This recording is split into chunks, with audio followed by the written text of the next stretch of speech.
ഈ നക്ഷത്രക്കാർ ഒന്നുമല്ല, എല്ലാം അസ്തമിച്ചെന്ന് വിചാരിച്ചവർ ഇവരുടെ ഉയർച്ചയുടെയും വിജയത്തിന്റെയും ഉദയം കണ്ട് ഞെട്ടും.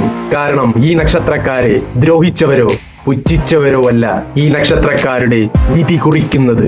കാരണം മഹാദേവപുത്രൻ പാർവതി ദേവി പ്രാണപുത്രൻ സാക്ഷാൽ സുബ്രഹ്മണ്യ സ്വാമിയെ ഒരു തവണ ഈ നക്ഷത്രക്കാർ മനസ്സിൽ മുരുകശരണം വിളിച്ചാൽ ജീവിതത്തിൽ വലിയ ഉയർച്ചയും സമ്പത്തും അതിനുള്ള മറുപടിയായി ഭഗവാൻ ഈ നക്ഷത്രക്കാരുടെ മുന്നിൽ എത്തിച്ചിരിക്കും. ഭഗവാന്റെ നാമം മനസ്സിൽ വിചാരിച്ചാൽ ആർക്കും ഈ നക്ഷത്രക്കാരെ തോൽപ്പിക്കാൻ കഴിയില്ല. ഉയർച്ചയുടെ ഉദയമാകുന്ന നക്ഷത്രക്കാരിൽ നിങ്ങളുണ്ടെങ്കിൽ കമന്റ് ചെയ്യുക. ജീവിതത്തിലെ എല്ലാ ഗ്രഹണവും മാറി ഉയർച്ചയുടെ ഉദയസൂര്യനാകുന്ന ഇവർ